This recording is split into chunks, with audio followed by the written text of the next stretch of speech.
ಮತ್ತೇನು ಮಾಡಿದೆ ಅಂತ ಗೊಂದಲದಿಂದ ನೋಡ್ತಿದ್ದು ಕಾವ್ಯಾಳಿಗೆ ಅಲ್ಲಿವರೆಗೂ ನಡೆದದೆಲ್ಲ ಕ್ಲಿಯರಾಗಿ ಎಕ್ಸ್ಪ್ಲೈನ್ ಮಾಡಿದ್ಲು. ದೇವರೇ, ಒಂದು ನಿಮಿಷ ನೆಮ್ಮದಿಯಾಗಿರೋದಕ್ಕಾಗಲ್ವೇನೆ ನಿನಗೆ? ಎಲ್ಲ ಕೋತಿ ಕೆಲಸಗಳನ್ನೇ ಮಾಡ್ತೀಯಾ? ಹಾಗಲಕಾಯಿ ಮುಗ್ದವಳೆ, ನಿಜಕ್ಕೂ ನಿನ್ನ ಬರೆಸ್ತಿರೋದಕ್ಕೆ ಅಧಿರಾಜ್ ಅವ್ರಿಗೆ ಹ್ಯಾಟ್ಸ್ ಆಫ್ ಹೇಳಬೇಕು ಅಂತ ಕೋಪದಿಂದ ಬೈತಿರೋಳ ಕಡೆ ನೋಡ್ತಾ, ನಿಜಕ್ಕೂ ನಾನೇನು ಮಾಡಿದೆ? ಯಾವಾಗಲೂ ನನ್ನನ್ನೇ ಬೈತಿರ್ತೀಯಾ ಅಂತ ಮೂತಿ ತಿರುಗಿಸಿದ್ಲು. ನಿಜಕ್ಕೂ ಅಧಿರಾಜ್ ಅವ್ರು ನಿನ್ನ ಜೊತೆ ಬರ್ತೀನಿ ಅಂದರೆ ಆಗ ಹೀಗೆ ಬೇಡ ಅಂತ ಹೇಳಿದೆ. ನನ್ನ ಜೊತೆ ಬರ್ದೇ ಇದ್ದರೆ ಏನು ಮುಳುಗಿ ಹೋಗ್ತಿತ್ತು? ಹ್ಯಾಪಿಯಾಗಿ ಗಂಡನ ಜೊತೆ ಟೈಮ್ ಸ್ಪೆಂಡ್ ಮಾಡಿದೆ. ಹೀಗೆ ಓಡಿ ಬಂದವ್ರನ್ನ ನಮ್ಮೂರಿನಲ್ಲಿ ಬುದ್ಧಿ ಇಲ್ಲದ ಕತ್ತೆಗಳಂತ ಕರೀತಾರೆ ಅಂತ ಕಾಮೆಂಟ್ ಮಾಡಿದ್ಲು ಕಾವ್ಯ. ಹಬ್ಬಾ, ಅವ್ರ ಜೊತೆ ಹೋದರೆ ಇನ್ನೂ ಎಂಜಾಯ್ಮೆಂಟ್ ಏನೂ ಇರಲ್ವೇ? ಯಾವುದೋ ಲೈಬ್ರರಿಯಲ್ಲಿ ಇದ್ದ ಹಾಗೆ ಸೈಲೆಂಟಾಗಿ ಸೀರಿಯಸ್ ಆಗಿರ್ತಾರೆ ಅಂತ ಬೇಸರ ಮಾಡ್ಕೊಳ್ತಿರೋ ಆರಾಧ್ಯ ಕಡೆ ನೋಡ್ತಾ ತಲೆ ಚಚ್ಕೊಳ್ತಾ, ನಿನ್ನ ಬಾಡಿಯಲ್ಲಿ ರೊಮ್ಯಾಂಟಿಕ್ ಹಾರ್ಮೋನ್ಗಳನ್ನೇ ಇಟ್ಟಿಲ್ಲ ಆ ದೇವರು. ನೀನಿನ್ನು ಸಣ್ಣ ಹುಡುಗಿ ಇಲ್ಲ, ಸ್ವಲ್ಪ ಹಸ್ಬೆಂಡ್ ಜೊತೆ ಹೇಗೆ ಬಿಹೇವ್ ಮಾಡಬೇಕಂತ ಕಲ್ತ್ಕೋ. ಹುಚ್ಚು ಮುಗ್ದವಳೆ, ಪಾಪ ಅವ್ರನ್ನ ನೋಡ್ತಿದ್ರೆ ಕರುಣೆ ಆಗುತ್ತೆ ಅಂತ ಹೇಳಿದ್ಲು. ಏಯ್, ನೀನೇನು ಹೇಳ್ತಿದ್ಯಾ? 20 ವರ್ಷದ ಹುಡುಗಿಯರು ಹೀಗೆ ಇನ್ನೇಗೆ ಇರ್ತಾರೆ? ಸರಿ ಬಿಡು, ಮಾಲ್ ಬಂತು, ಒಳಗಡೆ ಹೋಗೋಣ ಅಂತಂತ ಆ ಟಾಪಿಕ್ ಕಟ್ ಮಾಡಿ ಒಳಗಡೆ ಹೋದರು. ಆ ಮಾಲ್ ಹೆಸರು ನೋಡಿದ ಕಾವ್ಯ ತಕ್ಷಣ ಫ್ರೆಂಡ್ ಕೈ ಹಿಡಿದು ಎಳೆದು, ಬೇಬಿ, ಈ ಮಾಲ್ ನೆನಪಿದೆಯಾ? ಈ ಮಾಲ್ ಇಲ್ಲೇ ಇದೆ ಅಲ್ವಾ? ವಿಶೇಷವಾಗಿ ನೆನಪಿಟ್ಕೊಳ್ಳೋದು ಯಾಕೆ ಅಂತ ವಿಚಿತ್ರವಾಗಿ ಕೇಳಿದ್ದು. ಆ ನವ್ಯ ಹೇಳಿದ ಮಾಲ್ ಇದ್ದೇನೆ. 10 ವರ್ಷಗಳಿಂದ ಕರೆಕ್ಟಾಗಿ ಇವಾಗ ನಾವು ನಿಂತಿರೋ ಜಾಗದಲ್ಲಿ ದೊಡ್ಡ ಬಾಂಬ್ ಬ್ಲಾಸ್ಟ್ ನಡೆದಿತ್ತು. ತುಂಬ ದಿನಗಳವರೆಗೆ ಮೀಡಿಯಾ ಪೂರ್ತಿ ಇದೆ ನ್ಯೂಸ್ನಿಂದ ಸೌಂಡ್ ಮಾಡಿತ್ತು. ಎಲ್ರಿಗೂ ತಿಳಿದಿರೋ ವಿಷಯ ನಿಂಗೆ ತಿಳಿಯಲ್ವಾ ಅಂತ ಆಶ್ಚರ್ಯದಿಂದ ಕೇಳಿದ್ಲು. ಆ ವಿಷಯ ನಿನಗೆ ಹೇಗೆ ಗೊತ್ತು ಅಂತ ಕೇಳಿದ ಆರಾಧ್ಯಾಗೆ. ಆ ಘಟನೆ ನಡೆದಾಗ ನನಗೆ 10 ವರ್ಷ. ನನಗೆ ನೆನಪಿರಲ್ವಾ? ಅದೇನು ಮತ್ತೆ ನನಗೆ ಯಾಕೆ ನೆನಪಿಲ್ಲ? ಎಲ್ರಿಗೂ ತಿಳಿದಿರೋ ವಿಷಯ ನನಗೆ ಯಾಕೆ ಗೊತ್ತಿಲ್ಲ? ಕನಿಷ್ಠ ನೀವು ಹೇಳಿದಾಗಲಾದರೂ ನಂಗೆ ನೆನಪಿಗೆ ಬರಬೇಕು. ಈ ಟೈಮ್ನಲ್ಲಿ ನಮ್ಮಮ್ಮ ತೀರಿ ಹೋದ ವಿಷಯ ಮಾತ್ರ ನೆನಪಿದೆ, ಇನ್ನೇನು ನೆನಪಿಲ್ಲ. ಸರಿ ಬಿಡು, ಯಾಕಷ್ಟೊಂದು ಟೆನ್ಷನ್ ಪಡ್ತೀಯ? ಬಹುಶಃ ನಿಮ್ಮಮ್ಮ ತೀರಿ ಹೋದ ಬೇಸರದಲ್ಲಿ ನಿನ್ನ ನೆನಪಿಲ್ವೇನೋ. ಬಿಟ್ಟು. ಅವಳೊಂದಿಗೆ ಒಳಗಡೆ ನಡೀತಾ ಕೂಡ, ನಂಗೆ ಸಣ್ಣ ವಯಸ್ಸಿನಲ್ಲಿ ಏನಾದರೂ ಆಕ್ಸಿಡೆಂಟ್ ಆಗಿತ್ತಾ, ಏನಾದರೂ ಮೆಮೊರಿ ಲಾಸ್ ಇಶ್ಯೂಸ್ ಏನಾದರೂ ಬಂದಿತ್ತಾ ಅಂತ ಆಲೋಚನೆಯಲ್ಲಿ ಬಿದ್ಲು ಆರಾಧ್ಯ. ಸ್ವಲ್ಪ ಹೊತ್ತು ಫ್ಯಾನ್ಸಿ ಐಟಮ್ ಸೆಲೆಕ್ಷನ್ನಲ್ಲಿ ಒಳಗಡೆ ಹೋಗೋದ್ರಲ್ಲಿ ನಾರ್ಮಲ್ ಆಗ್ತಾ ಇಯರಿಂಗ್ಸ್, ಬಳೆಗಳು, ಚೈನ್ಸ್, ಸ್ಟಿಕ್ಕರ್ಸ್ ಎಲ್ಲವನ್ನು ನೋಡಿ ಟ್ರೈ ಮಾಡ್ತಾ ಬ್ಯುಸಿ ಆಗೋದ್ಲು ಆರಾಧ್ಯ. ಸ್ವಲ್ಪ ದೂರದಿಂದ ಅವಳ ಮುಖದಲ್ಲಿನ ಆನಂದವನ್ನು ಗಮನಿಸಿ ಹ್ಯಾಪಿಯಾಗಿ ಫೀಲ್ ಆಗ್ತಿರೋ ಅಧಿರಾಜ್ ಮೆಲ್ಲಗೆ ಅವಳು ಮುಂದೆ ನಡೆದ. ಸಡನ್ನಾಗಿ ಅವಳ ಹಿಂದೆ ಯಾರೋ ನಿಂತಿರುವಂತ ಅನಿಸಿದ್ರಿಂದ ಹಿಂದಕ್ಕೆ ನೋಡಿದ ಆರಾಧ್ಯಾಗೆ ಅದೇ ಈ ಸಮಯದಲ್ಲಿ ಹಿಂದೆ ನಿಂತಿದ್ದ ಅಧಿರಾಜ್ ಕಾಣಿಸ್ತಾ ಒಂದೇ ಬಾರಿಗೆ ಸ್ವಲ್ಪ ಶಾಕ್ ಆಗ್ತಾ, ನೀನಿಲ್ಲೇನು ಮಾಡ್ತಿದ್ಯಾ ಅಂತ ಆಶ್ಚರ್ಯದಿಂದ ನೋಡ್ತಿರೋ ಅವಳೊಂದಿಗೆ, ನಾನು ಆಫೀಸ್ಗೆ ಹೋಗ್ತಿದ್ದೀನಿ, ಅದನ್ನು ಹೇಳೋಣ ಅಂತ ಬಂದೆ ಅಂತ ಅಂದ. ಅಷ್ಟರಲ್ಲೇ ಬಂದಾಗಿನಿಂದ ಅಲ್ಲಿ ನಡೆದ ಟೆರರಿಸ್ಟ್ ಅಟ್ಯಾಕ್ ಅಂತ ಬಂಡೆಕಲ್ಲಿನ ಕೆಳಗೆ ನೆಲೆಗೆ ಹೋಗ್ತಿದ್ದ ಹುಡುಗಿ ನೆನಪಿಗೆ ಬರೋದ್ರಿಂದ ಒಂದೇ ಬಾರಿಗೆ ಅವನ ಮನಸ್ಸು ಭಾರವಾಗೋಯ್ತು. ಒಳಗೊಳಗೆ ಬೇಸರ ತಿರುಗ್ತಿದ್ರೆ ಅಲ್ಲಿ 1 ನಿಮಿಷ ಕೂಡ ಇರೋದಕ್ಕಾಗದೆ ಆರಾಧ್ಯಕ್ಕೆ ಜಾಗೃತಿ ಆಗಿರೋದಕ್ಕೆ ಏಳಿನಿಂದ ಫಾಸ್ಟಾಗಿ ಹೊರಗಡೆ ಹೊರಟೋದ. ಇಲ್ಲಿವರೆಗೂ ಚೆನ್ನಾಗಿದ್ರಲ್ಲ, ಸಡನ್ನಾಗಿ ಏನಾಯಿತು ಇಷ್ಟಕ್ಕೂ? ಮುಖ ಯಾಕೆ ಅಷ್ಟೊಂದು ಸೀರಿಯಸ್ ಆಗಿದೆ ಅಂತ ಮನಸ್ಸಲ್ಲಿ ಅಂದ್ಕೊಂಡ್ಳು. ಅಲ್ಲಿವರೆಗೂ ಸೈಲೆಂಟಾಗಿದ್ದ ಕಾವ್ಯ ಬಾಯಿ ತೆರೆದು, ನಾನು ತುಂಬ ಅದೃಷ್ಟವಂತ ಕಣೆ. ಈ ಆರಾಧ್ಯ ನೀನು ಕೋರ್ಕೊಂಡ್ರೆ ಪೂರ್ತಿ ಪ್ರಪಂಚವನ್ನೇ ನಿನ್ನ ಕಾಲುಗಳ ಮುಂದೆ ಶರಣಾಗುವಂತೆ ಮಾಡ್ತಾರೆ. ನೀನೇನೋ ಸಣ್ಣ ವಯಸ್ಸಿನಲ್ಲಿ ತಪ್ಪಿಸ್ಕೊಂಡು ಅಪರೂಪದ ನಿಧಿ ಎಂಬಂತೆ ನೀನು ಅಷ್ಟೊಂದು ಇಷ್ಟದಿಂದ ಗ್ಲಾಸ್ ಬೊಂಬೆ ಅಂತೆ ನೋಡ್ಕೊಳ್ತಿದ್ದಾರೆ. ಅಂಥವ್ರ ಗಂಡನಾಗಿ ಬರೋದು ತುಂಬ ಅಂದರೆ ತುಂಬ ಅದೃಷ್ಟ ಬೇಬಿ ಅಂತ ಅಂದ್ಲು. ಆ ದಿನ ರಾತ್ರಿ ಹಸಿವಾಗ್ತಿದೆ ಅಂತ ಕೆಳಗೆ ಬಂದು ಆರಾಧ್ಯಕ್ಕೆ ಸಂತೋಷದಿಂದ ಎದುರಾದ್ಲು ಸಾವಿತ್ರಿ. ಮುಖ ಯಾಕೋ ಹೊಳಿತಿದೆ, ಏನು ವಿಷಯ ಅಂತ ಕೇಳಿದ ಆರಾಧ್ಯಗೆ, ಥ್ಯಾಂಕ್ಸ್ ಅಮ್ಮ, ನಿಮ್ಮಿಂದಲೇ ಅಧಿರಾಜ್ ಸರ್ ನನ್ನ ಪ್ರಾಬ್ಲಮ್ ಕ್ಲಿಯರ್ ಮಾಡಿದ್ರು, ತುಂಬ ಥ್ಯಾಂಕ್ಸ್ ಅಂತ ಸಂತೋಷದಿಂದ ಕೇಳಿದ್ಲು. ನೀನು ಸಮಸ್ಯೆಯನ್ನು ಸಾಲ್ವ್ ಮಾಡಿದ್ದು ಅಧಿರಾಜ್ ಅವರು, ನಾನಲ್ಲ. ನೀನೇನಾದರೂ ಹೇಳಬೇಕಂತ್ಕೊಂಡ್ರೆ ಅವರಿಗೆ ಹೇಳು ಆ್ಯಂಡ್ ಹ್ಯಾಪಿಯಾಗಿ ಸುಮಿತ್ ತಪ್ಪುತ್ತಿದ್ದು ಬಿಡು ಅಂತ ಸಿಂಪಲ್ಲಾಗಿ ಹೇಳಿದ್ಲು ಆರಾಧ್ಯ. ನನಗೆ ಗೊತ್ತು ಮೇಡಮ್, ನೀವು ಹೇಳಿದ್ದಕ್ಕೆ ಸರ್ ನನಗೆ ಇಷ್ಟೊಂದು ಹೆಲ್ಪ್ ಮಾಡಿದ್ದು. ಏನೇ ಇರಲಿ, ನನ್ನ ಸಮಸ್ಯೆನ ಸಾಲ್ವ್ ಮಾಡಿದ್ದಕ್ಕೆ ನಿಮ್ಮಿಬ್ಬರಿಗೂ ಥ್ಯಾಂಕ್ಸ್. ಅದು ಸರಿ ಇರಲಿ, ಆದರೆ ಈ ಟೈಮ್ನಲ್ಲಿ ನಿಜಕ್ಕೂ ಕೆಳಗೆ ಯಾಕೆ ಬಂದರೆ ಮೇಡಮ್ ಅಂತ ಕೇಳಿದ್ಲು ಸಾವಿತ್ರಿ. ಬಹಳ ಹಸುವಾಗ್ತಿದೆ ಸಾವಿತ್ರಿ, ತಿನ್ನೋದಕ್ಕೆ ಏನಾದರೂ ತೆಗೆದುಕೊಂಡು ಬಾ ಅಂತ ಹೇಳಿದ ಆರಾಧ್ಯಗೆ. ನಿಜಕ್ಕೂ ಆಗಲ್ಲ ಮೇಡಮ್, ನೀವು ಈ ಟೈಮ್ನಲ್ಲಿ ತಿಂದರೆ ಅಧಿರಾಜ್ ಸರ್ ಬೈತಾರೆ, ನಿಮ್ಮ ಹೆಲ್ತಿಗೆ ಅಷ್ಟೊಂದು ಒಳ್ಳೇದಲ್ಲ ಅಂತ ಹೇಳಿದ್ಲು. ನಾನು ಹೇಳ್ತೀನಿ ಬಿಡು, ನೀವು ಸುಮ್ಮನೆ ವರಿ ಆಗಬೇಡ ಅಂತ ಅಂತಿರೋ ಆರಾಧ್ಯ ಮಾತಿಗೆ ಒಪ್ಕೊಳ್ಳದೆ, ನೋ ಮೇಡಮ್, ನಾನೇನು ಕೇಳಲ್ಲ, ನಿಮಗೆ ಒಳ್ಳೇದಲ್ಲ ಅಂದಾಗ ಆ ಕೆಲಸ ನಿಜಕ್ಕೂ ನಾನು ಯಾಕೆ ಮಾಡಲಿ, ಹೋಗಿ ಮಲಗಿ ಅಂತ ಖಂಡಿತವಾಗಿ ಹೇಳಿದ್ಲು.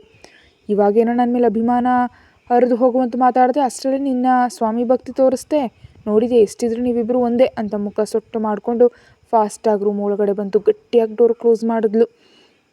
ಆ ಸೌಂಡು ತಲೆ ಎತ್ತಿ ನೋಡಿದ ಅಧಿರಾಜ್, ಯಾತಕ್ಕೆ ಅಷ್ಟೊಂದು ಗಟ್ಟಿಯಾಗಿ ಬಾಗ್ಲಾಗ್ತೆ? ಹುಚ್ಚೇನಾದರೂ ಹಿಡಿದಿದೆಯಾ? ಯಾರಿಗುಚ್ಚು? ನಿಮ್ಗುಚ್ಚು. ನಿಮ್ಮ ಪ್ಯಾಲೇಸ್ನಲ್ಲಿ ಇರೋರೆಲ್ರಿಗೂ ಕೂಡ ಹುಚ್ಚೆ. ನಿಜಕ್ಕೂ ಅದೇ ನಿಮ್ಮಂಥವ್ರ ಮಧ್ಯೆ ನನ್ನನ್ನು ಹಾಕಿ ನನ್ನ ತೀರದ ಅನ್ಯಾಯ ಮಾಡ್ದ ಅಂತ ಉದ್ವೇಗದಿಂದ ಅಂದ್ಲು.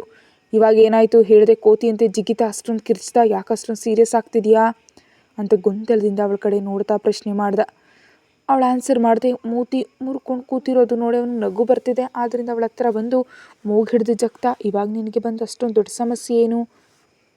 ನಂಗೆ ತುಂಬ ಹಸುವಾಗ್ತಿದೆ, ಕೆಳಗೋಗಿ ಸಾವಿತ್ರಿಗೆ ಏನಾದರೂ ಇಡೋದು ಕೇಳಿದ್ರೆ ನೀವೇನೋ ಬೈತೀರಿ ಅಂತ ಹೇಳಿ ನನಗೇನು ಕೊಡಲಿಲ್ಲ ಅಂತ ಬೇಸರದಿಂದ ಹೇಳಿದ್ಲು. ಡಿನ್ನರ್ ಮಾಡಿ 2 ಗಂಟೆ ಕೂಡ ಆಗಿಲ್ಲ, ಆಗಲೇ ಹಸಿವು ಅಂದರೆ ಇದಿಷ್ಟು ಪೇಸ್ಟಿಗಾಗಿ ಬರೋ ಹಸಿವು ಅಲ್ವಾ ಅಂತ ಅವಳ ಕಡೆ ಓರಿಯಾಗಿ ನೋಡ್ದ. ಓಕೆ, ಒಂದೇ ಒಂದು ತಿಂತೀನಿ ಅಧಿರಾಜ್ ಪ್ಲೀಸ್, ನನ್ನ ಹೊಟ್ಟೆಗೆ ತುಂಬ ಹಸುವಾಗ್ತಿದೆ, ಬೇಕಿದ್ರೆ ನೋಡಿ ಎಷ್ಟು ಒಳಗಡೆ ಹೋಗ್ಬಿಟ್ಟಿದ್ಯೋ ಅಂತ ಅವನ ಕೈಯನ್ನೇ ತನ್ನ ಹೊಟ್ಟೆ ಮೇಲೆ ಇಟ್ಟು ತೋರಿಸಿದ್ಲು ಆರಾಧ್ಯ. ಒಂದೇ ಬಾರಿಗೆ ಅವಳು ಹಾಗೆ ಮಾಡಿದ್ರಿಂದ ಅಧಿರಾಜ್ಗೆ ಕರೆಂಟ್ ಶಾಕ್ ಕೊಡ್ದಂತಾಯಿತು. ದೇವರೇ, ಈಟೇಟ್ ತಿಳಿದು ಮಾಡ್ತಾಳು ಅರ್ಥ ಆಗಲ್ಲ, ತಿಳಿದೇ ಮಾಡ್ತಿದ್ದಾಳು ಅದು ಅರ್ಥ ಆಗಲ್ಲ. ಬಾಡಿ ಬೆಳೆದಿದ್ರು ಬ್ರೈನ್ ಬೆಳೆದಿಲ್ಲ. ಕೈಗಳನ್ನ ಕರ್ಕೊಂಡೋಗಿ ಅಲ್ಲಿಟ್ಟರೆ ನನ್ನ ಬಾಡಿಯಲ್ಲಿರೋ ಹಾರ್ಮೋನ್ಗಳು ಸುಮ್ಮನಿರುತ್ತವ, ಇದಕ್ಕೆ ಅಲ್ವಾ ಇದನ್ನು ಹುಚ್ಚಿ ಅನ್ನೋದು ಅಂತ ಮುದ್ದಾಗಿ ಬೈದ್ಕೊಳ್ತಾ, ನಿಜಾನೇ ಬೇಬಿ, ಹೊಟ್ಟೆ ತುಂಬ ಒಳಗಡೆ ಹೋಗ್ಬಿಟ್ಟಿದೆ ಅಂತ ಕೈಯಿಂದ ಸುಖವಾಗಿ ಸವರ್ತಾ ಹೊಟ್ಟೆ ಮಧ್ಯದ ಸರ್ಕಲ್ಸ್ ತಿರುಗಿಸ್ತಾ. ಅಲ್ಲಿವರೆಗೂ ಈ ಪಾಪಕ್ಕೆ ತಾನು ಮಾಡಿದ ಹುಚ್ಚು ಕೆಲಸ ಏನಂತ ತಿಳಿಲೇ ಇಲ್ಲ.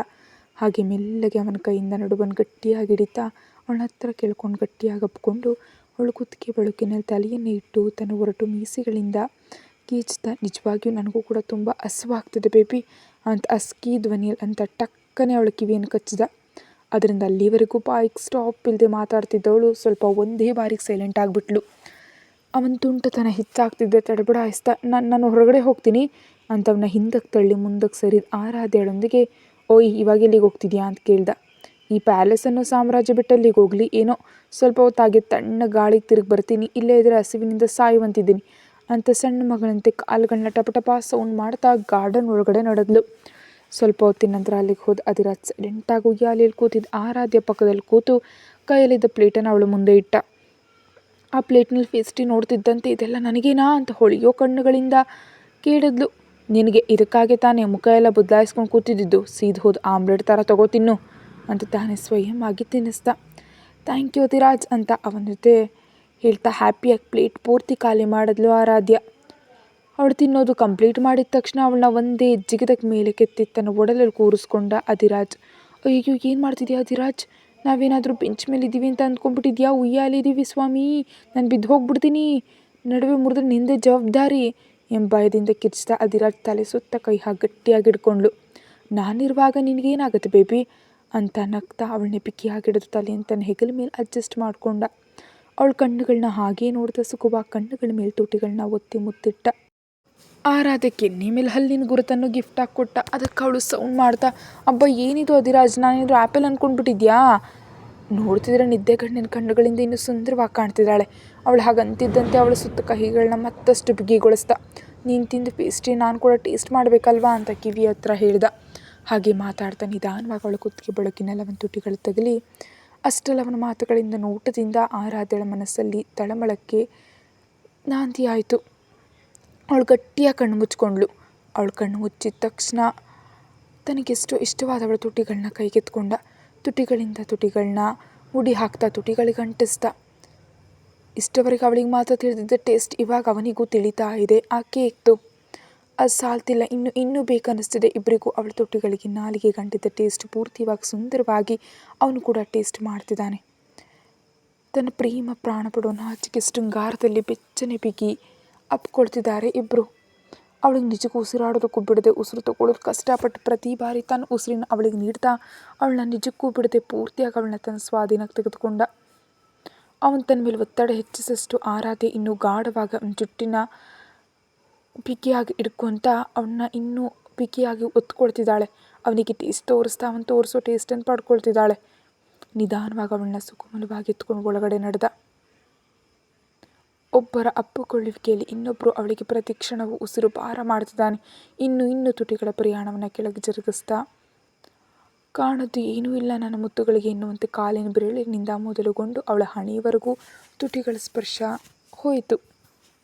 ಅವನು ಪ್ರತಿ ಕ್ಷಣವೂ ಅವಳನ್ನ ಮುದ್ದಿಸ್ತಿದ್ದಾನೆ. ತುಂಟತನದಿಂದ ವಯ್ಯಾರ ಚೆಲ್ತಿರೋ ಪ್ರತಿ ಬಳುಕನ್ನು ತನ್ನದಾಗಿಸ್ಕೊಳ್ತಾ ಮೃದುವಾಗಿ ಲಾಲಿಸ್ತಾ ಪ್ರೀತಿಸ್ತಿದ್ದಾನೆ. ಒಬ್ಬರು ಮಾಯೆಯಲ್ಲೊಬ್ಬರು ಮುಳುಗಿದ್ದಾರೆ. ಇಬ್ಬರು ಮಧ್ಯೆ ನಿಜಕ್ಕೂ ಮಾತೇ ಇಲ್ಲ. ಅವರಿಬ್ಬರ ತನಗಳು ಕೂಡ ಎಷ್ಟೋ ಮಾತುಗಳನ್ನ ಒಬ್ಬರಿಂದ ಇನ್ನೊಬ್ರಿಗೆ ತಲುಪಿಸ್ತೇವೆ ಕೇವಲ ತಮ್ಮ ಸ್ಪರ್ಶದ ಮೂಲಕ. ನಿಶ್ಶಬ್ದ ವಾತಾವರಣದಲ್ಲಿ ಕಾಲಿನ ಗೆಜ್ಜೆ ಶಬ್ದ ಅದಕ್ಕೆ ಮತ್ತಷ್ಟು ಸುಂದರವಾದ ಸ್ಥಿತಿ ಜೋಡಿಸ್ತು. ಆ ಕ್ಷಣದಲ್ಲಿ ಇಬ್ಬರಿಗೂ ಕಾಲ ಹೀಗೆ ನಿಂತು ಹೋದರೆ ಚೆನ್ನಾಗಿರುತ್ತೆ ಅನ್ನಿಸ್ತು. ಇಬ್ಬರ ದೇಹಗಳು ಪೂರ್ತಿಯಾಗಿ ಒದ್ದೆಯಾಗೋದವು. ಮನಸ್ಸು ತುಂಬ್ತಿಲ್ಲ, ಇನ್ನು ಏನೋ ಬೇಕನ್ನಿಸ್ತಿದೆ. ಆರಾಧ್ಯ ಪಡ್ತಿರೋ ತೊಂದರೆ ಗಮನಿಸಿ ಅವಳನ್ನ ಬಿಟ್ಟು ಅವಳ ಪಕ್ಕದಲ್ಲಿ ಮಲಗಿ ಅವಳನ್ನೇ ನೇರವಾಗಿ ನೋಡ್ತಿದ್ದಾನೆ. ಒಂದೇ ಬಾರಿ ತನ್ನಿಂದ ದೂರ ಆದ ಧಿರಾಜ್ನ ತಲೆ ಎತ್ತಿ ಅವನ ಕಣ್ಣುಗಳಿಗೆ ನೋಡೋ ಧೈರ್ಯ ಇಲ್ಲದೆ ನಾಚಿಕೆಯಿಂದ ತಿರುಗಿ ಅವನನ್ನೇ ಅಪ್ಕೊಂಡ್ಳು. ದಣಿದು ಹೋದ. ಅವಳನ್ನ ಬೆನ್ಸವರ್ತಾ ನಿದ್ದೆಗೆ ಹೋದ ನೆಮ್ಮದಿಯಾಗಿ. ಅವಳ ಮೈಯೆಲ್ಲ ಬೆವರಿನಿಂದ ಒದ್ದೆ ಆಗೋಗ್ಬಿಟ್ಟಿದೆ. ನಾನು ಒಪ್ಪಲ್ಲ, ಹೀಗೆ ನಡೆಯೋದಕ್ಕೆ ಬಿಡಲ್ಲ. ನಾನು ಅಧಿರಾಜ್ಗೆ ಏನಾದರೂ ಆದರೆ ನಾನು ಬದುಕಲ್ಲ. ನನ್ನ ಗಂಡ ಆ ಬಾಂಬ್ ಬ್ಲಾಸ್ಟ್ನ ತೀರಿ ಹೋದಾಗ ಅವನ್ನ ನೋಡ್ಕೊಂಡು ಬದುಕಿದ್ದೀನಿ. ಇವಾಗ ಅವನಿಗೇನಾದರೂ ಅದು ತಡ್ಕೊಳ್ಳೋ ಶಕ್ತಿ ಹೃದಯಕ್ಕಿಲ್ಲ. ಕಳಿಸ್ಬಿಡ್ಬೇಕು. ಎಂಥ ಪರಿಸ್ಥಿತಿಯಲ್ಲೂ ಆ ಆರಾಧ್ಯಳನ್ನು ನನ್ನ ಮಗನ ಜೀವನದಲ್ಲಿ ಇರೋದಕ್ಕೆ ಬಿಡಲ್ಲ. ಆ ಆರಾಧ್ಯಳಿಂದ ನನ್ನ ಮಗನ ಜೀವನ ಯಾವಾಗಲೂ ಅಪಾಯದಲ್ಲಿ ಬೀಳ್ತಿರುತ್ತೆ. ಕೇವಲ ನನಗಾಗಿ ಅವಳನ್ನ ಬಲವಂತವಾಗಿ ಮದುವೆಯಾಗಿದ್ದಾನೆ. ನನ್ನ ಮಗನಿಗೆ ಅವಳು ತಕ್ಕವಳಲ್ಲ ಅಂತ ಏನೇನೋ ಅಂದ್ಕೊಳ್ತಾ ರಾತ್ರಿಯೆಲ್ಲ ನಿದ್ದೆ ಇಲ್ಲದೆ ಕಳೆದ್ಲು. ಮರುದಿನ ಬೆಳಗ್ಗೆ ಸ್ವಲ್ಪ ಲೇಟಾಗಿದ್ದು ಅರುಂಧತಿ ಹತ್ತಿರ ಕೆಲಸದವಳು ಬಂದು, ಮೇಡಮ್ ನಿಮಗಾಗಿ ನವ್ಯ ಮೇಡಮ್ ವೆಯ್ಟ್ ಮಾಡ್ತಿದ್ದಾರೆ, ಕರೀಲಾ ಅಂತ ಕೇಳಿದ್ದು. ಬೇಡ, ನನಗಿವಾಗ ಯಾರನ್ನ ಭೇಟಿಯಾಗೋದಕ್ಕೆ ಇಷ್ಟ ಇಲ್ಲ, ಹೋಗೋದಕ್ಕೆ ಕೇಳು ಅಂತ ಇದ್ದು ವಾಶ್ರೂಮ್ ಒಳಗಡೆ ಹೊರಟೋದ್ಲು. ಹೊರಗಡೆ ಬಂದ ಸರ್ವೆಂಟನ್ನ ನೋಡಿ, ನಿಮ್ಮ ದೊಡ್ಡ ಮೇಡಮ್ ಏನು ಹೇಳಿದ್ರು ಅಂತ ಕೇಳಿದ್ಲು. ಮೇಡಮ್ ಇವಾಗ ಯಾರನ್ನು ಮೀಟ್ ಆಗಲ್ವಂತೆ, ನೀವು ಹೊರಡಿ ಅಂತ ಅಲ್ಲಿಂದ ಹೊರಟೋದ್ಲು. ಇವಾಗ ಏನು ಮಾಡಬೇಕು, ಈ ಮುದುಕಿನ ಹೇಗಾದರೂ ಐಸ್ ಮಾಡಿಕೊಂಡ್ರೆ ನಾನು ಅಂದ್ಕೊಂಡದ್ದು ಆಗೋದು ಅಂತ ಅಷ್ಟರಲ್ಲಿ ಏನು ಮಾಡಬೇಕಂತ ಆಲೋಚಿಸಿದ್ಲು. ಅವಳನ್ನ ಭೇಟಿಯಾಗೋದಕ್ಕಾಗಲ್ಲೇ ಇದ್ದಾಳೆ. ಅರುಂಧತಿ ಒಪ್ಪದೇ ಇರೋದ್ರಿಂದ ಇವತ್ತು ಹೇಗಾದರೂ ಮೀಟ್ ಆಗಲೇಬೇಕಂತ ಗಟ್ಟಿಯಾಗಿ ನಿರ್ಧಾರ ಮಾಡಿಕೊಂಡು ಹಾಲ್ನಲ್ಲಿ ವೆಯ್ಟ್ ಮಾಡ್ತಾ ಕೂತ್ಲು ನವ್ಯ. 1 ಗಂಟೆ ನಂತರ ಅರುಂಧತಿಗೆ ಬ್ರೇಕ್ಫಾಸ್ಟ್ ತೆಗೆದುಕೊಂಡು ಹೋಗ್ತಿದ್ದ ಕೆಲಸದವಳನ್ನ ಕರೆದು, ನಾನು ಅಧಿರಾಜ್ ಬಗ್ಗೆ ಒಂದು ಇಂಪಾರ್ಟೆಂಟ್ ವಿಷಯ ಮಾತಾಡೋದಕ್ಕೆ ಬಂದೆ. ಅವ್ರಿಗೆ ಭೇಟಿಯಾಗೋದು ಇಷ್ಟ ಇಲ್ಲದೆ ತಿರುಗಿ ಹೋಗ್ತಿದ್ದೀನಿ ಅಂತ ಮೇಡಮ್ಗೆ ಹೇಳು ಅಂತ ಅಲ್ಲಿಂದ ಹೊರಟ್ಳು ನವ್ಯ. ಮೇನ್ ಡೋರ್ ಕಡೆ ಹೋಗ್ತಾ, ಆ ಮುದುಕಿ ಇವಾಗಲಾದರೂ ನನ್ನ ಭೇಟಿಯಾಗದೆ ಇರ್ತಾಳೋ ನಾನು ನೋಡ್ತೀನಿ ಅಂತ ಮನಸ್ಸಲ್ಲಿ ಅಂದ್ಕೊಂಡ್ಳು. ರೂಮ್ ಒಳಗಡೆ ಹೋದ ಸರ್ವೆಂಟ್ ಅರುಂಧತಿಗೆ ಟಿಫಿನ್ ಪ್ಲೇಟ್ ಕೊಟ್ಟು ನವ್ಯ ಹೇಳಿದ ವಿಷಯವನ್ನು ವಿವರವಾಗಿ ಹೇಳಿದ್ಲು. ಅವಳ ಮಾತುಗಳನ್ನ ಕೇಳಿದ ಅರುಂಧತಿ ನಿಜಕ್ಕೂ ಯಾವುದ್ರ ಬಗ್ಗೆ ಹೇಳ್ಬೇಕಂದ್ಕೊಂಡಿದ್ದಾಳೆ ಅಂತ ಒಂದು ಕ್ಷಣ ಆಲೋಚಿಸಿ ತಕ್ಷಣ ಸೆಕ್ಯೂರಿಟಿಗೆ ಕಾಲ್ ಮಾಡಿ ಅವಳನ್ನ ಒಳಗಡೆ ಕಳಿಸೋದಕ್ಕೆ ಆರ್ಡರ್ ಮಾಡಿದ್ಲು. ಅಷ್ಟರಲ್ಲಿ ಗೇಟ್ ದಾಟಿ ಹೊರಗಡೆ ಹೋಗ್ತಿದ್ದ ನವ್ಯಾಳನ್ನು ನೋಡಿ ಓಡುತ್ತಾ ಅಲ್ಲಿಗೆ ಬಂದ ಸೆಕ್ಯೂರಿಟಿ ಗಾರ್ಡ್ ಅರುಂಧತಿ ಅವ್ರು ಬರೋದಕ್ಕೆ ಹೇಳಿದ ವಿಷಯ ಅವಳಿಗೆ ಇನ್ಫಾರ್ಮೇಷನ್ ಕೊಟ್ಟ. ಆ ಮಾತುಗಳನ್ನ ಕೇಳಿದ ನವ್ಯ ತನ್ನ ಪ್ಲ್ಯಾನ್ ವರ್ಕೌಟ್ ಆಗಿದ್ದಕ್ಕೆ ಹ್ಯಾಪಿಯಾಗಿ ಫೀಲ್ ಆಗ್ತಾ ಸ್ಟೈಲಾಗಿ ನಡುವಂತ ತಿರುಗಿಸ್ತಾ ಒಳಗಡೆ ನಡ್ಕೊಂಡು ನೇರವಾಗಿ ಅವಳ ರೂಮ್ ತಲುಪಿದ್ಲು. ಹೇಗಿದ್ದೀರಾ ಆಂಟಿ? ಅಧಿರಾಜ್ ಥರ ನನ್ನನ್ನು ಕೂಡ ನೀವು ದೂರ ಇಡುವಷ್ಟು ದೊಡ್ಡ ತಪ್ಪು ನಾನೇನು ಮಾಡಿದೆ? ಈ ಮಧ್ಯೆ ನೀವು ತುಂಬ ನೆನಪಿಗೆ ಬರ್ತಿದ್ದೀರಿ, ಅದಕ್ಕೆ ಬೆಳಿಗ್ಗೆನೇ ನಿಮ್ಮನ್ನು ನೋಡೋದಕ್ಕೆ ಹೀಗೆ ಬಂದೆ ಅಂತ ಬಹಳ ಬೇಸರ ಆಗುವಂತೆ ಮುಖ ಇಟ್ಕೊಂಡು ನವ್ಯಾಳನ್ನು ನೋಡಿ ಅರುಂಧತಿಗೆ ಕರುಣೆ ಅನಿಸುವಂತೆ ಮಾತಾಡಿದ್ಲು. ಏನೂ ಅಂದ್ಕೋಬೇಡ ನವ್ಯ, ನನ್ನ ಮನಸ್ಸು ನಿಜಕ್ಕೂ ಚೆನ್ನಾಗಿಲ್ಲ. ಯಾರನ್ನು ಭೇಟಿ ಆಗಬೇಕು ಅಂತ ಅನಿಸ್ದೇ ಇತ್ತು, ಅದಕ್ಕೆ ಯಾರನ್ನೂ ಭೇಟಿ ಆಗಲಿಲ್ಲ. ಇಷ್ಟಕ್ಕೂ ಯಾವುದೋ ವಿಷಯ ಮಾತಾಡಬೇಕಂತೆ ಅಲ್ವ, ಏನದು? ಅದೇ ಮತ್ತು ಆ ವಿಷಯ ಹೇಳಿದ ಮೇಲೆ ನೀವು ನಿಜಕ್ಕೂ ಬೇಸರ ಪಡಬಾರ್ದು. ಮತ್ತು ಆ ಕಂಡೀಷನ್ಗೆ ಓಕೆ ಅಂದ್ರೇ ಹೇಳ್ತೀನಿ ಅಂತ ನವ್ಯ ನಾಟಕ ಆಡಿದ್ಲು. ನವ್ಯ, ನೀನು ಹಾಗೆ ಹೇಳ್ತಿದ್ರೆ ನಂಗೆ ಭಯ ಆಗ್ತಿದೆ, ಟೆನ್ಷನ್ ಕೊಡದೆ ಹೇಳು ಅಂತ ಸೀರಿಯಸ್ ಆಗಿ ಅಂತಿರೋ ಅರುಂಧತಿಯನ್ನು ನೋಡಿ ಮನಸ್ಸಿನಲ್ಲಿ ನಗು ಬಂದು, ನನಗೆ ಅಧಿರಾಜ್ ಬಗ್ಗೆ ಬ್ಯಾಡ್ ಡ್ರೀಮ್ ಬಂತು. ಅಧಿರಾಜ್ ಬೇಸ್ತರಿದ್ದಾನೆ ಅಂತ ನನ್ನ ಮನಸ್ಸಿಗೆ ಬಲವಾಗಿ ಅನ್ನಿಸ್ತಿದೆ. ಎಷ್ಟೇ ಅವ್ನು ನನ್ನ ಬೇಡ ಅಂದ್ಕೊಂಡು ಅವನ್ನ ನಾನು ಪೂರ್ತಿಯಾಗಿ ಮನಸ್ಸನ್ನು ತುಂಬಿಕೊಂಡಿದ್ದೀನಿ. ಅವನ ಬಗ್ಗೆ ನನಗೆ ದಿಕ್ಕಲಾಗಿದೆ ಅಂತ ಕಣ್ಣುಗಳಿಂದ ಜಲ ಕಣ್ಣೀರು ಹಾಕಿದ್ಲು. ಅವಳ ಕಣ್ಣುಗಳಲ್ಲಿ ನೀರನ್ನು ನೋಡಿ ಕರಗಿ ಹೋಗ್ತಾ, ನನಗೂ ಕೂಡ ಹಾಗೇ ಇದೆ ನವ್ಯ. ಯಾಕೋ ಅಧಿರಾಜನ್ನ ನೋಡಬೇಕಂತ ತುಂಬ ಅನ್ನಿಸ್ತಿದೆ, ಆದರೆ ಅವನಿಗೆ ಇಲ್ಲಿಗೆ ಬರೋ ಟೈಮ್ ಇಲ್ಲ. ಕನಿಷ್ಠ ನಿನಗಾದ್ರೂ ನನ್ನ ನೋಡ್ಬೇಕು ಅನ್ನಿಸ್ತಾನೆ, ಅದೇ ಸಂತೋಷ. ಅಯ್ಯೋ, ಅಧಿರಾಜನ್ನ ನಾವು ಕೂಡ ಅರ್ಥ ಮಾಡ್ಕೊಳ್ಳೋದಿದ್ರೆ ಹೇಗೆ ಆಂಟಿ? ದಿನ ಇಡೀ ಬ್ಯುಸಿ ಆಗಿರ್ತಾನೆ, ಅಷ್ಟು ದೊಡ್ಡ ಬಿಸ್ನೆಸ್ ರನ್ ಮಾಡೋದು ಅಂದರೆ ಮಾತುಗಳಲ್ಲ ಅಲ್ವಾ? ಟೈಮ್ ಸಿಕ್ಕಾಗ ಖಂಡಿತವಾಗಿ ಬರ್ತಾನೆ. ನಿಮಗೆ ನಾನು ಇದೀನಲ್ಲ, ಬೇಕಿದ್ರೆ ಕೆಲವು ದಿನಗಳು ಇಲ್ಲೇ ಇದ್ದು ನಾನು ನಿಮ್ಮನ್ನ ಹತ್ತಿರ ಇದ್ದು ನೋಡ್ಕೊಳ್ತೀನಿ, ನಿಮಗೇನು ಅಡ್ಡಿ ಆಗಲ್ಲ ಅಂತ ಆನ್ಸರ್ ಕೊಟ್ಟಳು ನವ್ಯ. ಇಲ್ಲ, ನಿಜವಾಗ್ಲೂ ಏನೂ ಆಗಲ್ಲ, ನೀನು ಇಲ್ಲದಿದ್ದರೆ ತುಂಬ ಸಂತೋಷವಾಗಿರುತ್ತೆ. ನಿನ್ನಂಥ ಬಂಗಾರದ ಮಗಳನ್ನು ಬೇಡ ಅಂಥ ಪದ್ಧತಿ ಮರ್ಯಾದೆ ಏನು ಮಾತು ತಿಳಿದು ಆರಾಧಳನ ಮದುವೆ ಆಗಿದ್ದಾನೆ, ಏನು ಸುಖ ಪಡ್ತಿದ್ದಾನೆ, ಎಲ್ಲವೂ ನನ್ನ ಹಣೆ ಬರಹ ಇಲ್ಲಿದ್ದೆ ಅಂತ ಬೇಸರದಿಂದಲೂ. ಏನಾಯ್ತು ಆಂಟಿ, ನೋಡ್ತಿದ್ರೆ ನೀವು ಯಾಕೋ ತುಂಬ ಡಲ್ಲಾಗಿ ಕಾಣಿಸ್ತಿರೋ ಆಗಿದ್ದೀರಿ, ಅಧಿರಾಜ್ ಬಗ್ಗೆ ಚಿಂತೆ ಮಾಡ್ತಿದ್ದೀರಾ ಅಂತ ಅನುಮಾನದಿಂದ ಕೇಳಿದ್ಲು. ಹೆತ್ತ ಮಗ ಹಾಗಿದ್ದರೆ ಕಾಡದೆ ಹೇಗಿರ್ತಾನೆ ನವ್ಯ? ಅವನು ನಿನ್ನ ಮಾಡ್ಕೊಂಡಿದ್ರೆ ಸಂತೋಷವಾಗಿರ್ತಿದ್ದ. ಎಲ್ಲವೂ ನನ್ನ ಹಣೆ ಬರಹ ಏನು ಮಾಡ್ತೀವಿ ಅಂತ ಕಣ್ಣೀರಿಟ್ಲು. ಅಧಿರಾಜ್ಗೆ ಇವಾಗ ಮದುವೆ ಆಗೋಗಿದೆ ಆಂಟಿ, ಅವನ ಬಗ್ಗೆ ಇಂಥ ಆಲೋಚನೆಗಳು ಮಾಡೋದು ತುಂಬ ತಪ್ಪು ಅಂತ ಅವಳನ್ನ ಓರೆ ಕಣ್ಣಿನಿಂದ ನೋಡಿದ್ಲು. ಇದೆಲ್ಲ ನನ್ನ ಕಾರಣದಿಂದ ನಡೀತು ನವ್ಯ, ನನ್ನಿಂದ ಇವತ್ತು ಇಂಥ ಸಿಚುಯೇಷನಲ್ಲಿದ್ದಾನೆ ಅಂತ ಭಾರವಾಗಂತಿರೋ ಅರುಂಧತಿ ಮಾತೆಗಳಿಗೆ ಅಲರ್ಟ್ ಆದ್ಲು. ಅವಳು ಹಾಗೆ ಮಾತಾಡ್ತಿದ್ದಾಳೆ ಅಂದರೆ ಏನೋ ಇಂಪಾರ್ಟೆಂಟ್ ವಿಷಯ ತಿಳಿಯುತ್ತೆ ಅಂತ ಅಂದ್ಕೊಂಡು, ಅಯ್ಯೋ ನಿಜಕ್ಕೂ ಏನು ನಡೀತಾ ಆಂಟಿ, ನೀವು ಯಾಕೆ ಇಷ್ಟೊಂದು ಬೇಸರ ಪಡ್ತೀರಿ? ನನ್ನನ್ನು ನಿಮ್ಮ ಮನುಷ್ಯಳು ಅಂದ್ಕೊಂಡ್ರೆ ನಿಮ್ಮ ಮನಸ್ಸಿನಲ್ಲಿರೋ ಬೇಸರ ನನ್ನ ಜೊತೆ ಶೇರ್ ಮಾಡ್ಕೊಳ್ಳಿ ಆಂಟಿ ಅಂತ ಅವಳನ್ನ ಕನ್ವಿನ್ಸ್ ಮಾಡ್ತಿರುವಂತೆ ಕಪಟದ ಮಾತುಗಳನ್ನ ಹೇಳಿದ್ಲು ನವ್ಯ. ಕೆಲ ವರ್ಷಗಳಿಂದ ನಾನು ಮತ್ತು ನನ್ನ ಹಸ್ಬೆಂಡ್ ಒಂದು ಮಾಲ್ಗೆ ಶಾಪಿಂಗ್ ಹೋಗಿದ್ವು. ಒಂದು 10 ವರ್ಷದ ಹುಡುಗಿ ನನ್ನ ಪರ್ಸ್ ಕದ್ಲು. ಅದನ್ನು ತೆಗೆದುಕೊಳ್ಳೋದಕ್ಕಾಗಿ ನಾನು ಆ ಹುಡುಗಿ ಹಿಂದೆ ಬಿದ್ದಿದ್ದೆ. ಅದೇ ಸಮಯದಲ್ಲಿ ನಿಮ್ಮ ಅಂಕಲ್ ತೀರಿ ಹೋದರು. ಅದೇ ಟೈಮ್ನಲ್ಲಿ ಮಾಲ್ನಲ್ಲಿ ಬ್ಲಾಸ್ಟ್ ನಡೆದು ಆ ಹುಡುಗಿಯಿಂದಲೇ ನಾನಿವತ್ತು ಬದುಕಿದ್ದೀನಿ ಎಂಬ ಕೃತಜ್ಞತೆಯಿಂದ ಅಧಿರಾಜ್ ಅವಳಿಗೆ ತುಂಬ ಹುಡುಕ್ದ. ಆ ಹುಡುಗಿ ಮತ್ತಾರೂ ಅಲ್ಲ, ಆರಾಧ್ಯ ಅಂತ ಹೇಳಿದ್ಲು. ಅವಳ ಮಾತಿಗೆ ಶಾಕ್ ಆಗ್ತಾ, ನೀವು ಹೇಳ್ತಾ ಇರೋದು ನಿಜನಾ ಆಂಟಿ ಅಂತ ಗೊಂದಲದಿಂದ ಅನುಮಾನವಾಗಿ ಕೇಳಿದ್ಲು ನವ್ಯ. ನಿಜ ನವ್ಯ, ನಿನಗೆ ಇನ್ನೊಂದು ವಿಷಯ ಹೇಳ. ಅಧಿರಾಜ್ ಕೇವಲ ನನಗಾಗಿಯೇ ಕಾಪಾಡೋದ ಕೃತಜ್ಞತೆಯಿಂದ ಮಾತ್ರ ಆರಾಧ್ಯನ ಬಲವಂತವಾಗಿ ಮದುವೆ ಆಗಿದ್ದಾನೆ. ಆರಾಧ್ಯ ಅಂದರೆ ಅವನಿಗೆ ನಿಜವಾಗ್ಲೂ ಇಷ್ಟ ಇಲ್ಲ. ಸಿಂಹದಂತ ನನ್ನ ಅಧಿರಾಜಲ್ಲಿ ಇವಳೆಲ್ಲಿ? ಇಬ್ಬರಿಗೂ ನಿಜಕ್ಕೂ ಹೋಲಿಕೆಯೇ ಇಲ್ಲ. ನನ್ನಿಂದಲೇ ಅವನು ಈ ಬಲವಂತದ ಬಂಧನದಲ್ಲಿ ಸಿಲುಕೊಂಡಿದ್ದಾನೆ ಅಂತ ಕಣ್ಣೀರಿಟ್ಲು.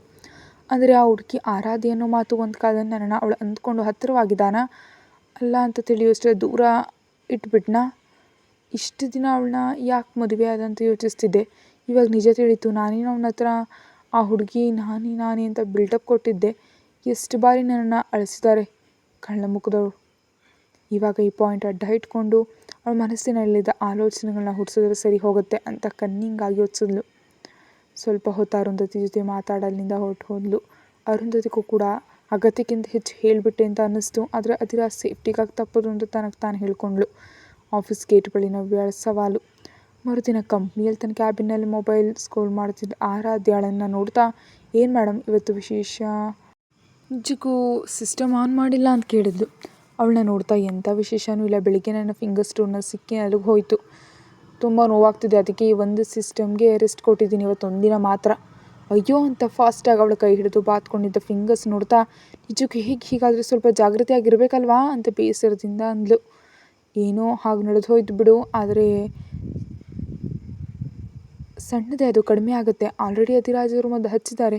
ನೀನು ನಿಜಕ್ಕೂ ವರಿ ಆಗಲೇಬೇಡ, ಗಾಬರಿ ಪಡಬೇಡ ಅಂತ ಹೇಳಿದ್ಲು. ಸರಿ, ಜಾಗ್ರತೆ ಆಗಿರು, ಏನಾದರೂ ಅಗತ್ಯ ಬಿದ್ದರೆ ನನ್ನನ್ನು ಕರಿ ಅನ್ನುತ್ತಾ ಸೀಟು ಒಳಗಡೆ ಹೊರಟು ಹೋದ್ಲು ಕಾವ್ಯ. ಮಧ್ಯಾಹ್ನ ಲಂಚ್ ಟೈಮ್ ಆಗ್ತಿರುವಾಗ ಆಫೀಸಿಗೆ ಬಂದು ಅಧಿರಾಜ್ ತಿನ್ನಿಸ್ತಿದ್ರೆ ಬೇಡ ಅಂತ ತಾನೇ ತಿಂತೀನಂತ ಗಲಾಟೆ ಮಾಡ್ತಿದ್ದ ಆರಾಧ್ಯ ಕಡೆ ಒಂದು ನೋಟ ಬೀರಿ ಫುಡ್ ಪೂರ್ತಿ ಸ್ವಯಂ ಆಗಿ ತಿನ್ನಿಸಿ ತಾನು ಕೂಡ ತಿಂದಲ್ಲಿಂದ ಹೊರಟೋದ. ಆ ದಿನ ಸಾಯಂಕಾಲ ಆರಾಧ್ಯ ಮತ್ತು ಕಾವ್ಯ ಕಂಪ್ನಿಯಿಂದ ಹೊರಗಡೆ ಬರ್ತಿರಲು ಯಾರದ್ದೋ ಹುಡುಗಿ ನಗು ದೊಡ್ಡದಾಗಿ ಕೇಳಿಸ್ತು. ಯಾರಿದು ನಗ್ತಾ ಇರೋದು ದೆವ್ವದ ಹಾಗೆ ಅಂತ ಹೇಳಿದ ಆರಾಧ್ಯವಳೊಂದಿಗೆ. ನನಗೆ ಮಾತ್ರ ಏನು ಗೊತ್ತು, ನಾನು ಕೂಡ ನಿನ್ನ ಜೊತೆಯಲ್ಲೇ ಇದ್ದದ್ದು. ಸ್ವಲ್ಪ ಮುಂದಕ್ಕೆ ಹೋಗಿ ನೋಡಿದ್ರೆ ತಿಳಿತಲ್ವಾ ಅಂತಂದ್ಲು. ಇಬ್ಬರು ಗೇಟ್ ಹತ್ರ ಬರೋಷ್ಟರಲ್ಲಿ ಗೇಟ್ ಹೊರಗೆ ಯಾರೊಂದಿಗೋ ಫೋನಲ್ಲಿ ಮಾತಾಡ್ತಾ ಗಟ್ಟಿಯಾಗಿ ನಗ್ತಿದ್ದಾಳೆ ನವ್ಯ. ಈ ರಾಕ್ಷಸಿ ಇಲ್ಲಿಗೆ ಯಾಕೆ ತಗ್ಲಾಕೊಂಡ್ಳು? ಇದಕ್ಕೆ ನಮ್ಮ ಕಂಪನಿ ಹತ್ರ ಏನು ಕೆಲಸ? ನಾವು ಕೊಟ್ಟ ಕೋಟಿಂಗ್ ಸಾಲಿಲ್ಲ ಅನಿಸುತ್ತೆ. ಅವಳು ಏನೋ ಒಂದೇ ಅಂತ ಗಿಲ್ಟಿಯಾಗಿ ಫೀಲ್ ಸತ್ಯ. ಆದರೆ ಅವಳು ನಿಜಕ್ಕೂ ನಾಚಿಕೆ ಇಲ್ಲ, ನೋಡಿದ್ಯಾ? ಕೆಲವರ ಬಗ್ಗೆ ಗಿಲ್ಟಿಯಾಗಿ ಫೀಲ್ ಆಗೋದು ಕೂಡ ಪಾಪ ಬೇಬಿ, ಕೆಲವು ಜನ್ಮಗಳಷ್ಟೇ. ಎಷ್ಟೋ ಬಾರಿ ಆದರೂ ನಾಯಿ ಬಲ ಡೊಂಕು ಅನ್ನೋ ಥರ ಬೆಳಗ್ಗೆ ಎದ್ದಾಗಿನಿಂದ ಯಾರ ಜೀವನದಲ್ಲಿ ಬೆಂಕಿ ಹಾಕೋಣ, ಯಾರ ಸಂಸಾರದಲ್ಲಿ ಬೆಂಕಿ ಹಾಕೋಣ, ಯಾರ ಜೀವನ ಹಾಳು ಮಾಡೋಣ ಅಂತ ಆಲೋಚಿಸ್ತಾರೆ ಈ ಅಸಹ್ಯದಿಂದ ಅಂದ್ಲು ಕಾವ್ಯ. ನನ್ನ ಬಗ್ಗೆನೇ ಅಲ್ವಾ ಅಂತ ಕೇಳಿದ್ಲು. ಮತ್ತು ನಿನ್ನ ಬಗ್ಗೆ ಮಾತಾಡ್ಕೊಳ್ಳೋದು ಬಿಟ್ಟು ನಮಗಿನ್ನೇನು ಕೆಲಸ ಇಲ್ಲ ಅಂತ ಅಂದ್ಕೊಂಡಿದ್ಯಾ? ಮುಂಚೆ ಪಕ್ಕಕ್ಕೆ ಜರುಗು, ನಾ ಹೊರಗೆ ಹೋಗಬೇಕು ಅಂತ ಅವಳನ್ನ ತಪ್ಪಿಸ್ಕೊಂಡು ಪಕ್ಕದಿಂದ ಹೊರಟ್ಲು ಆರಾಧ್ಯ. ನಾನು ನಿನ್ನ ಜೊತೆ ಮಾತಾಡಬೇಕು ಅಂತ ಸ್ಪೆಷಲಾಗಿ ಬಂದರೆ ನೀನೇನೋ ತಪ್ಪಿಸ್ಕೊಂಡು ಆಡ್ತಿದ್ಯಾ? ನಾನು ನಿನ್ನ ಜೊತೆ ಮಾತಾಡೋ ಕೆಲಸ ಇದೆ ಅಂತ ಅವಳ ಹತ್ರ ಅಡ್ಡವಾಗಿ ಬಂದು ನಿಂತಲು ನವ್ಯ. ಏಯ್ ಪಕ್ಕಕ್ಕೆ ಜರುಗು, ನನಗೆ ನಿನ್ನಂಥ ಕತ್ತೆ ಜೊತೆ ಮಾತಾಡೋ ಇಂಟ್ರೆಸ್ಟ್ ನಿಜಕ್ಕೂ ಇಲ್ಲ. ನಾನು ನಿನ್ನ ಹಾಗೆ ಫ್ರೀ ಆಗಿದ್ದೀನಿ ಅಂತ ಅಂದ್ಕೊಂಡ್ಬಿಟ್ಟಿದ್ಯಾ ಅಂತ ಅನ್ನತ್ಲೆ ಅವಳನ್ನ ಪಕ್ಕಕ್ಕೆ ತಳ್ಳಿದ. ನಿಜಕ್ಕೂ ನಿನಗೆ ಎಷ್ಟು ಧೈರ್ಯ ಇದ್ದರೆ ನನ್ನನ್ನು ತಳ್ತೀಯಾ? ಆದರೂ ಏನು ತೊಂದರೆ ಇಲ್ಲ ಬಿಡು, ನಾನು ನಿನ್ನ ಹಾಗೆ ಕರುಣೆ ದಯೆ ಇಲ್ಲದ ಹುಡುಗಿಯಲ್ಲ. ಏನೋ ನೀನು ಒಳ್ಳೇದು ಮಾಡಬೇಕಂತ ಬಂದೆ, ಮಾಡಿ ಹೋಗ್ತೀನಿ ಅಂತ ಡೊಂಕಾಗಿ ಮಾತಾಡಿದ್ಲು ನವ್ಯ. ಅಬ್ಬಾ, ನಿನ್ನಂಥ ಪಿಶಾಚಿಗಳು ಒಳ್ಳೇದು ಕೂಡ ಮಾಡುತ್ತವಾ? ಇಷ್ಟಕ್ಕೂ ತಾವು ಇವಾಗ ಮಾಡಲಿರೋ ಒಳ್ಳೆ ಕೆಲಸ ಏನು ಅಂತ ವ್ಯಂಗ್ಯವಾಗಿ ಕೇಳಿದ್ಲು. ನಾನು ನಿನಗೆ ಕೆಲವು ನಿಜಗಳನ್ನ ಹೇಳಿ ನಿನ್ನ ನ್ಯೂರಾಲಜಿಸ್ಟ್ ಹತ್ರ ಕರ್ಕೊಂಡು ಹೋಗೋದಕ್ಕೆ ಬಂದೆ. ಡಾಕ್ಟರ್ ಹತ್ರ ಕರ್ಕೊಂಡು ಹೋಗೋದು ಯಾಕೆ ಅಂತ ಅವಳ ಕಡೆ ಕೋಪದಿಂದ ನೋಡ್ತಿದ್ದ ಆರಾಧ್ಯ. ಯಾಕಂದರೆ ಕೆಲವು ವರ್ಷಗಳಿಂದ ಆಂಟಿಯನ್ನು ಬಾಂಬ್ ಬ್ಲಾಸ್ಟ್ನಿಂದ ಕಾಪಾಡಿ ಸೇವ್ ಮಾಡಿದ್ದು ನೀನೆ. ಆದರೆ ಈ ಸಣ್ಣ ಹುಡುಗಿ ನಾನೇ ಅಂತ ಸಿಂಪಲಾಗಿ ಒಪ್ಕೊಂಡ್ಬಿಟ್ಟೆ. ಅಂದರೆ ನಿನ್ನ ಮೆದುಳಿನಲ್ಲಿ ಏನೋ ಸಮಸ್ಯೆ ಇದೆ ಅಂತಾನೆ ಅಲ್ವಾ ಅಧಿರಾಜ್ ಅವರು ಹೇಳಿದ್ದು? ಸಮಸ್ಯೆ ಇಲ್ಲ, ಸಮೋಸಾನೂ ಇಲ್ಲ. ನಿಜಕ್ಕೂ ನೀನೇನು ಅಂದ್ಕೊಂಡಿದ್ಯೋ ನನ್ನ ಬಗ್ಗೆ? ನನ್ನ ಹತ್ರ ಬಂದು ಅದೇ ಕಾಗೆ ಗೋಬಕ್ಕನ ಕಥೆಯನ್ನು ಕೂಗ್ತಿದ್ಯಾ? ನಿಜಕ್ಕೂ ನಿನಗೇನಾದರೂ ಹುಚ್ಚು ಹಿಡಿದಿದೆಯಾ ಅಂತ ಕಿರಿಕಿರಿಯಿಂದ ಕೇಳಿದ್ಲು. ಹುಚ್ಚು ನನಗೆಲ್ಲ ನಿನಗೆ ಹಿಡಿದಿದೆ, ಅದು ಅನುಮಾನ ಇಲ್ಲ, ನಿಜ. ಊರಿಡೀ ತಿಳಿದಿರೋ ಬಾಂಬ್ ಬ್ಲಾಸ್ಟ್ ನಿನ್ನ ತಲೆಯಲ್ಲಿ ನಿಜಕ್ಕೂ ಇಲ್ಲವೇ ಇಲ್ಲ. ನಿನ್ನ ತಲೆಯಲ್ಲಿ ಎಂಥ ಸಮಸ್ಯೆ ಇಲ್ದಿದ್ರೆ ಈ ರೀತಿ ಆಗುತ್ತೆ ಹೇಳು. ಮರೆತು ಹೋಗ್ತಿದ್ಯಾ? ಹೋಗಲಿ, ಯಾವಾಗಾದ್ದು ಅಂತ ಮರೆತು ಹೋದರೂ ನಾವು ನೆನಪು ಮಾಡಿದಾಗಲಾದರೂ ಕನಿಷ್ಠ ನಿನಗೆ ನೆನಪಿಗೆ ಬರಬೇಕಲ್ವಾ? ಯಾಕೆ ಬರ್ತಿಲ್ಲ? ಇದಕ್ಕೆ ಆನ್ಸರ್ ಹೇಳು ಫಸ್ಟ್. ನೀನು ಹೇಳಿ ನಿಜ ಅಂತ ನಾನು ಒಪ್ಕೊಳ್ತೀನಿ ಅಂತ. Thank you.